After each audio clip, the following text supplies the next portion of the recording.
अल्पाधिकाराच्या बाजारपेठेमध्ये किंमत निश्चितीच्या बाबतीत दोन प्रकारची प्रतिमान आहेत.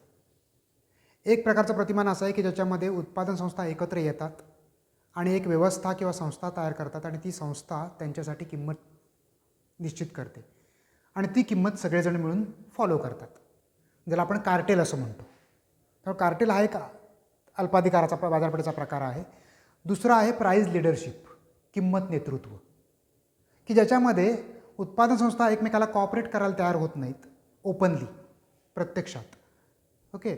आणि त्यामुळे एखादी प्रबळ उत्पादन संस्था, मोठी जी उत्पादन संस्था असते ती पुढे येते, पुढाकार घेते आणि बाजारपेठेमध्ये आपल्या वस्तूची किंमत ठरवते आणि तशाच प्रकारची वस्तू विकणाऱ्या इतर छोट्या छोट्या उत्पादन संस्था ती किंमत फॉलो करतात आणि किंमत सेटल होते किंवा निश्चित होते, ज्याला आपण प्राइस लीडरशिप मॉडेल्स असं म्हणतो. ओके. यापूर्वीच्या लेक्चर्समध्ये आपण कार्टेलची मॉडेल्स, कार्टेलची वेगवेगळी प्रतिमानं आपण बघितली आहेत. आता आपण प्राइस लीडरशिप मॉडेल बघणार आहोत. प्राइस लीडरशिप प्रतिमानं जे ती सुद्धा वेगळ्या प्रकारची आहेत. एक आहे की ज्याच्यामध्ये low cost price leadership model, की ज्यामध्ये ज्या उत्पादन संस्थेचा अल्पाधिकाराच्या बाजारपेठेमधल्या ज्या उत्पादन संस्थेचा उत्पादन प्रक्रियेचा खर्च कमी असतो ती उत्पादन संस्था किंमत ठरवते आणि बाकीची ती किंमत फॉलो करतात. दुसरी आहे डॉमिनंट फर्म प्राइस लीडरशिप, त्याच्यामध्ये प्रबळ उत्पादन संस्था किंमत ठरवते आणि बाकीचे फॉलो करतात. तिसरी आहे बारोमेट्रिक प्राइस. ओके. यापैकी आपण आत्ता लो कॉस्ट प्राइस लीडरशिप बघणार आहोत, कमी उत्पादन खर्चावर आधारित किंमत नेतृत्व. ओके. हा किंमत नेतृत्वाचा अल्पाधिकारामधला प्रकार समजावून घेणार आहोत. ओके. आता कमी उत्पादन खर्चावर आधारित किंमत नेतृत्वाच्या प्रकारामध्ये काय होतं, इथं आपण आता गृहीत धरतोय की दोनच उत्पादन संस्था आहेत, ए आणि बी. ओके. याच्यामध्ये ए ही मोठी उत्पादन संस्था आहे, प्रबळ उत्पादन संस्था, आणि बी ही छोटी उत्पादन संस्था आहे. ओके. ए ही मोठी उत्पादन संस्था असल्यामुळे या उत्पादन संस्थेचं उत्पादनाची प्रक्रिया मोठी आहे आणि त्यामुळे त्यांचा सरासरी खर्च कमी आहे आणि सीमांत खर्च पण कमी आहे. आणि या मोठ्या उत्पादन संस्थेचा सरासरी खर्च आणि सीमांत खर्च कमी असल्यामुळे ही उत्पादन संस्था कमी किंमत आकारू शकते. त्या तुलनेत छोटी उत्पादन संस्था जी आहे तिचा उत्पादन प्रक्रिया एकंदरीत उत्पादनाचा आवाका छोटा आहे आणि आवाका छोटा असल्यामुळे त्यांची सरासरी खर्च जास्त आहे आणि सीमांत खर्च पण जास्त आहे. त्यामुळे ती मोठी उत्पादन संस्था जी आहे ती कमीत कमी किंमत आकारू शकते. मात्र त्या तुलनेत छोट्या उत्पादन संस्थेला तेवढी कमी किंमत, त्याच्यापेक्षा खाली जाऊन किंमत आकारणं शक्य होत नाही, म्हणून ती छोटी उत्पादन संस्था या मोठ्या उत्पादन संस्थेने आकारलेल्या किमतीला फॉलो करते किंवा आहे तशी ती किंमत घेते आणि त्या किमतीला आपल्या वस्तू विकत असते. ओके. या मॉडेलला आपण कमी खर्चावर आधारित किंमत नेतृत्वाचं प्रतिमान असं म्हणतो. ओके. आकृतीच्या सहाय्याने आपण हे प्रतिमान समजावून घेणार आहोत. आता याच्यामध्ये सुद्धा दोन प्रकार केले जाऊ शकतात किंवा केले जातात. मोठी उत्पादन संस्था बाजारपेठेमध्ये आपली किंमत निश्चित करत असताना बाजारपेठेचं वाटप जे आहे ते दोन प्रकारे होऊ शकतं. एक तर एक समान दोघांमध्ये वाटप होऊ शकतं किंवा असमान वाटप होऊ शकतं. एक समान वाटप होण्यामध्ये काय होतं, दोघांना सारखे सारखे वाटे मिळतात बाजारपेठेचे, कारण दोघंही एकच किंमत आकारत असतात.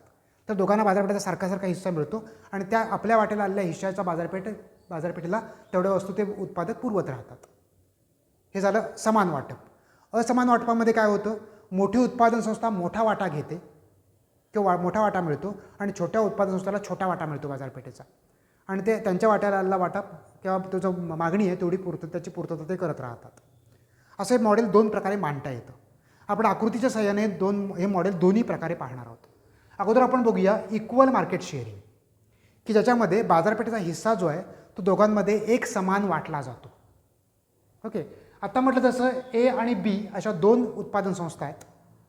यातली ए ही उत्पादन संस्था जी आहे ती मोठी आहे, प्रबळ आहे आणि त्यामुळे ती लो कॉस्ट प्राइसिंग फर्म आहे, म्हणजेच कमी उत्पादन खर्चावर आधारित उत्पादन संस्था आहे. ही जी ए फर्म आहे तिचा उत्पादन प्रक्रियेचा खर्च, सरासरी खर्च आणि सीमांत खर्च कमी आहे. ओके. इथं ACA आणि MCA हे जे दोन खर्च वक्र आहेत, ACA हा एचा सरासरी खर्च वक्र आहे आणि MCA हा एचाच सीमांत खर्च वक्र आहे. इथे हा जो डी, कॅपिटल डीन दर्शवलेला वक्र जो आहे हा डी वक्र हा बाजारपेठेचा एकूण मागणी वक्र आहे. इथं आपण असं गृहीत धरलं आहे की ही जी प्रबळ उत्पादन संस्था आहे ही प्रबळ उत्पादन संस्था बाजारपेठेचा एकूण मागणी कॅल्क्युलेट करू शकते, तेवढी क्षमता तिच्याकडे आहे असं आपण गृहीत धरलं आहे. आणि त्यामुळे ह्या मोठ्या उत्पादन संस्थेने कॅल्क्युलेट केलेला जो बाजारपेठेचा एकूण मागणी वक्र आहे तो हा डी मागणी वक्र आहे, कॅपिटल डी. ओके, या मागणी वक्रावर आधारित हा एकूण एम आर वक्र आहे, बाजारपेठेचा एकूण एम आर वक्र आहे. ओके, आणि त्यालाच आपण वैयक्तिक मागणी वक्र म्हणतो आहोत. हा बाजारपेठेचा एकूण मागणी वक्र, या एकूण मागणी वक्रावर आधारित हा सीमांत प्राप्ती वक्र, एकूण सीमांत प्राप्ती वक्र एम आर हा. आणि या एम आरलाच आपण वैयक्तिक मागणी वक्र म्हटलं आहे. वैयक्तिक म्हणजे उत्पादन संस्थाचा, हा दोघांचा मिळून एकत्र, हा दोघांचा मिळून एकत्र मागणी वक्र, दोघांचा मिळून एकत्र सीमांत प्राप्ती वक्र. आणि या दोघांचा मिळून एकत्र सीमांत प्राप्ती वक्र जो आहे त्यालाच आपण वैयक्तिक मागणी वक्र गृहीत धरला आहे, एचा पण आणि बीचा पण, अर्थात दोघांचा वेगवेगळा म्हणून, पण तोच असं आपण गृहीत धरलं आहे. ओके, हा आणि ह्या मागणी वक्राच्या आधारे हा वैयक्तिक सीमांत प्राप्ती वक्र आहे दोघांचा, हा वैयक्तिक सीमांत प्राप्ती वक्र आहे. ठीक आहे, एम आर वक्र. आता इथे ए फर्म जी आहे ही ए फर्मचा जो सीमांत प्राप्ती वक्र आहे, सीमांत खर्च वक्र, तो सीमांत प्राप्ती वक्राला या ए बिंदूत छेदतोय. आणि त्यामुळे ते इकडं M R equal to M C ही जी संतुलनाची अट आहे, ही संतुलनाची अट कंप्लीट होते. सीमांत प्राप्तीवर सीमांत खर्च ही संतुलनाची अट जी आहे ती संतुलनाची अट ए बिंदूत पूर्ण होते. आणि ही अट ए बिंदूत पूर्ण झाल्यानंतर इथं आता हा एचा हा डिमांड वक्र आहे, बीचा पण वैयक्तिक डिमांड वक्र तोच आहे, हा एचा वैयक्तिक डिमांड वक्र पण तोच आहे, हा एचा वैयक्तिक डिमांड वक्र आहे. ह्या डिमांड वक्राच्या आधारे बाजारपेठेमध्ये OP1 ही किंमत निश्चित होती.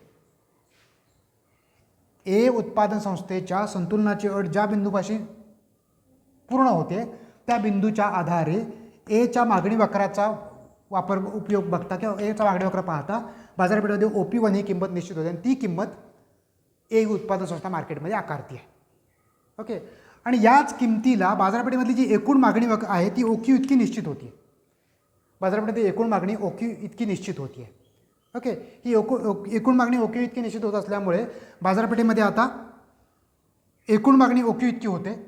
ओके, आणि या संतुलनाच्या आधारे वैयक्तिक मागणी वक्राच्या आधारे एची जी मागणी आहे ती QA OQA इतकी निश्चित होती. ओके, OQA इतकी निश्चित होती. ठीक आहे, त्यामुळे ए उत्पादन संस्था काय करते की जी मोठी उत्पादन संस्था आहे OQ इतक्या बाजारपेठेला आपल्या वस्तू पुरवायला सुरुवात करते. आता दुसरी उत्पादन संस्था जी बी आहे, या बी या उत्पादन संस्थेचा ACB हा जो आहे हा सरासरी खर्च वक्र आहे आणि MCB हा सीमांत खर्च वक्र आहे. बी या उत्पादन संस्थेचा हा जो MCB सीमांत खर्च वक्र आहे, आता हा पुन्हा D आणि MR तेच वक्र मागाचेच पुन्हा बीचे पण वक्र आहेत. हा एचा बीचा डिमांड वक्र आहे, हा बीचा MR वक्र आहे. ओके, सीमांत प्राप्ती वक्र आहे. हा बीचा MC वक्र जो आहे तो MR वक्राला बी बिंदूत छेदतोय. ओके, हा बी बिंदू छेदल्यानंतर या एचं जे संतुलन आहे ॲक्च्युली डिमांड वक्राच्या आधारे ते OP या किमतीपाशी होत आहे. ओके, परंतु OP ही किंमत एनं जी आकारली किंमत त्याच्याशी जास्त आहे आणि त्यामुळे OP ही किंमत आकारणं बीला परवडणारं नाही आहे. बीनं जर OP ही किंमत त्याची संतुलनाची किंमत OP ही आकारायचं म्हटलं तर काय होणार आहे, त्याच्याकडचे सगळे ग्राहक जे आहेत ते एकडे निघून जातील आणि त्याला बंद करावी लागेल उत्पादन संस्था. त्यामुळे तो संतुलनाची किंमत जरी OP उपलब्ध होते तरी तो ती आकारणार नाही आहे. तो काय करणार आहे, एलाच फॉलो करणार आहे. तो OP हीच किंमत OP1 हीच किंमत तोही आकारणार आहे. आणि या किमतीपाशी बाजारपेठेचा हा जो राहिलेला हिस्सा आहे QAQ हा हिस्सा तो कंप्लीट बाजारपेठेला पुरवणार आहे. आणि इथं QA आणि OQA आणि QAQ म्हणजे हा पोर्शन इथून इथपर्यंतचा आणि इथून इथपर्यंतचा हे दोन्ही पोर्शन सारखे आहेत. त्यामुळे दोघांना समान वाटप झाले आणि या समान वाटपापाशी जी OP1 किंमत जी ए या मोठ्या उत्पादन संस्थेने निश्चित केलेली किंमत आहे ती किंमत स्थिर किंमत म्हणून प्रस्थापित झाली आहे.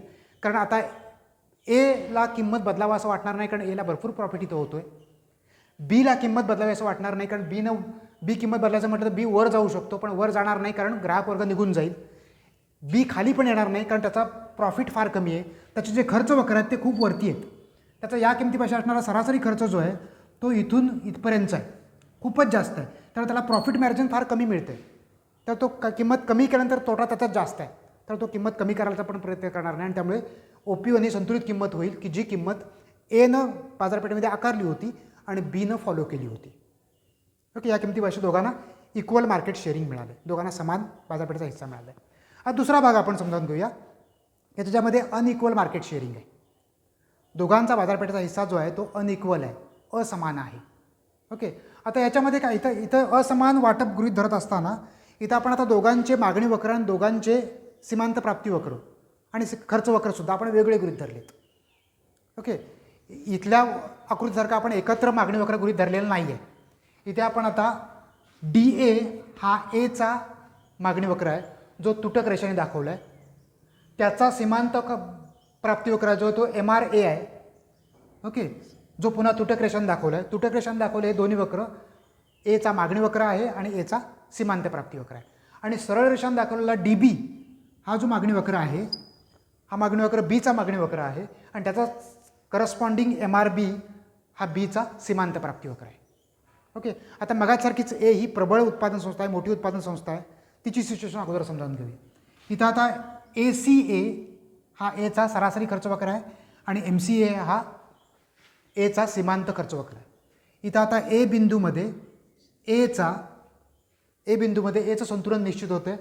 हा Aचा MR वक्र आहे, बरोबर आहे, आणि हा Aचा सीमांत खर्च वक्र आहे. दोन्ही वक्र A बिंदूमध्ये एकमेकाला छेदतात.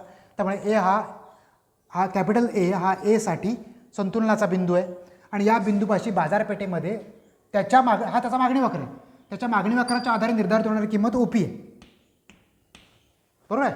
आता ही A काय करतोय, OP ही किंमत आकारतोय आणि बाजारपेठेला त्याच्या मागणी वक्राच्या आधारे त्याला जो हिस्सा उपलब्ध होतोय OQA, तेवढा हिस्सा तो बाजारपेठेला विकतोय, पुरवतोय. ठीक आहे. आता Bची सिच्युएशन काय आहे? हा जो सरळ रेषेचा वक्र आहे हा DB हा Bचा मागणी वक्र आहे, MRB हा Bचा सीमांत प्राप्ती वक्र आहे. त्याचप्रमाणे ACB हा Bचा सरासरी खर्च वक्र आहे, MCB हा Bचा सीमांत खर्च वक्र आहे. आता खरं तर Bच्या बाबतीत Bची जी संतुलनाची अट आहे ती त्याचा संतुलन जे आहे ते इथे कंप्लीट होणार आहे B1 या बिंदूपाशी. ओके, B1 या बिंदूपाशी Bचा MR = MC ही जी अट आहे Bची, कारण हा Bचा MR वक्र आहे आणि हा Bचा MC वक्र आहे. Bची MR = MC जी अट आहे ती B1 बिंदूपाशी परिपूर्ण होती आहे. ओके, या बिंदूपाशी त्याच्या मागणी वक्राच्या आधारे DB हा त्याचा मागणी वक्र आहे, त्याच्या मागणी वक्राच्या आधारे त्याला OP1 ही किंमत उपलब्ध होते, संतुलित किंमत, आणि त्याच्यापाशी त्याला OQB एवढा बाजारपेठेचा हिस्सा उपलब्ध होतो आहे. ओके, परंतु OP1 ही किंमत जी आहे ती मोठी उत्पादन संस्था A हिनं आकारली किंमत जी OP आहे त्याच्याशी जास्त आहे. त्यामुळे त्याच बाजारपेठेमध्ये राहून मोठी किंमत आकारणं Bला परवडणार नाही. Bनं जर OP1 किंमत आकाराची म्हटली तर सगळा ग्राहक वर्ग एकडे निघून जाईल आणि त्याला आपली उत्पादन संस्था बंद करायला लागेल. त्यामुळे तो काय करतो, OP1 किंमत आकारत नाही आहे, तो OP हीच किंमत फॉलो करतो आहे. ओके, आता OP ही किंमत फॉलो केल्यामुळे त्याचा जो मागणी वक्र आहे DB या किमतीपाशी त्याचा DB हा मागणी वक्र, तो मागणी वक्राच्या आधारे जेवढा मार्केट हिस्सा त्याला उपलब्ध होतो आहे तेवढा मार्केट हिस्सा तो पुरवू शकतो की जो पूर्वीपेक्षा जास्त आहे. त्यानं जर त्याची संतुलनाची किंमत जर आकारली असती त्याला मार्केटचा कमी हिस्सा मिळाला असता, पण त्याला मार्केटचा जास्त हिस्सा मिळतो आहे कारण किंमत कमी केली आहे, तर त्याची मागणी वाढते आहे आणि त्याला मार्केटचा थोडा जास्त संतुलनापेक्षा त्याच्या संतुलनापेक्षा जास्त हिस्सा मिळतो आहे. ओके, त्यामुळे त्याच्या मागणी वक्राच्या आधारे जो हिस्सा त्याला उपलब्ध होतो आहे QB1 तेवढा हिस्सा तो मार्केटला पुरवतो आहे. ओके, आता काय झालं, B हा OQB1 एवढा हिस्सा पुरवतो आहे मार्केटला त्याच्या मागणी वक्राच्या आधारे निश्चित झालेला, आणि A काय करतोय, OQA हा इथून इथपर्यंतचा एवढा हिस्सा पुरवतो आहे. त्यामुळे Aचा हिस्सा जो OQA आहे तो OQB1पेक्षा जास्त आहे. त्यामुळे A उत्पादन संस्था जास्त मार्केटला पुरवठा करते आपल्या वस्तूचा, त्या तुलनेत B उत्पादन संस्था कमी पुरवठा करते आणि त्यामुळे दोघांमधलं शेअरिंग अनइक्वल आहे, असमान आहे. ओके, हे स्टेबल इक्विलिब्रियम असेल काही कालावधीसाठी, हे स्थिर संतुलन असेल का, कारण इथं आता A हलण्याची शक्यता नाही, कारण Aला सगळ्यात मोठा हिस्सा मिळाला मार्केटचा, सगळ्यात जास्त प्रॉफिट मिळाला, कारण त्यांचं सरासरी खर्च वगैरे खूप कमी आहे, त्या तुलनेत प्रॉफिट भरपूर आहे प्रत्येक नागामागे. त्यामुळे A या किमतीपासून हलण्याचा प्रयत्न करणार नाही. Bनं करायचं म्हटला तर Bला दोन मार्ग राहतात, वर जाणं किंवा खाली येणं. B वर जाणार नाही, कारण Bनं वर जायचं म्हटलं तर सगळे ग्राहक निघून जातील, जास्त किंमत ग्राहकांना परवडणार नाही, त्यामुळे पुन्हा एकडे निघून जातील, बंद करावं लागेल उत्पादन संस्था. त्यामुळे वर जाणार नाही, खाली येणार नाही. खाली यायचं म्हटलं तर त्यांचा सरासरी खर्च वक्र जास्त आहे Bचा, तर खाली येण्याला मर्यादा आहेत, त्याचाच तोटा होणार आहे. Aला काही फारसा फरक पडणार नाही खाली आल्यामुळे, पण Bला खूप मोठा फरक पडेल, त्याचा तो नफा जो आहे तो कमी होईल किंवा तोटा होऊ शकतो. त्यामुळे B खालीसुद्धा येणार नाही. त्यामुळे B पण त्या किमतीला चिकटून राहील आणि A चिकटून राहील. त्यामुळे हे काही कालावधीसाठी हे स्थिर संतुलन राहील की ज्याच्यामध्ये मार्केट शेअर अनइक्वल राहतो, असमान राहतो.